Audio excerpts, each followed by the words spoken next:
তার কাছে অনেক ধরনের কালেকশন আছে, ধর্মগ্রন্থের সব ধরনের প্রায় কালেকশন তার কাছে আছে। উনি যে, আমি ভাবতাম যে একজন কৃষক মানুষ এত ভালো বক্তৃতা কি করে দিতে পারে, এইটা জানার জন্য আজ থেকে প্রায় 25-30 বছর আগে আমি একদিন একা একা এই বাড়িতে এসে দেখি, দেখার পরেই আমার হয়ে গেছে যে একটা মানুষ, একটা সাধারণ মানুষ, উনি এত বই কেনার স্কিলে জানেন, এবং বই কিনে উনি আবার সেটা কিন্তু সব বই পড়ছেন। আমরা যেমন সব বই পড়তে পারি না, কিন্তু উনি কিন্তু সেই যে বইগুলো সংগ্রহ করছেন, যে বইগুলো কিনেছেন, সেটা কিন্তু সব পড়েছেন। যে তার কথায় মানুষ মন্ত্রমুগ্ধের মতো মানে নত হয়ে যায়, এটা কি করে হয়?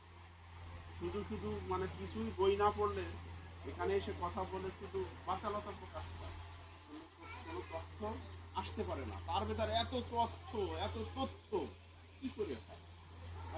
উনি বই পড়েছে, যেমন তার ভক্তি ছিল, তেমনি তার পূর্ণ জ্ঞান ছিল।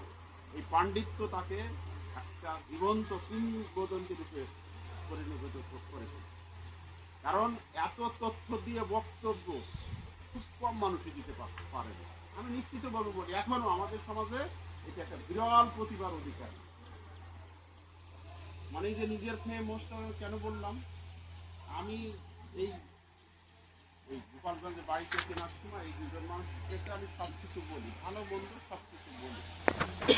হয়তো এই বাড়ির মানুষও জানে না যে আমার সাথে তার কি সম্পর্ক, হয়তো গোপালগঞ্জ গেছে, কোথায় থেকেছেন হয়তো এই বাড়ির মানুষও না জানতে পারে, কিন্তু আমরা দুই ভাইতে পরম আনন্দে ওখানে যেদিনকে দলিল হয়, ওই দলিল হয় মানে হবে, ওই সকালে এই দুজন মানুষ না খেয়ে আমার অফিসে যাচ্ছে। আমি একটু এটা ব্যক্তিগত না, মানে তার মহত্বটা প্রকাশ করার জন্য গিয়ে দেখি কি যে ওই দলিল হচ্ছে, এদিকে বায়না হয়ে গেছে 1 কোটি টাকা, পুরো 1 কোটি 97,50,000 টাকার জিনিস।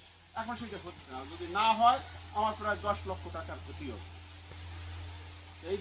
এই দুইজন মানুষ খাচ্ছে না।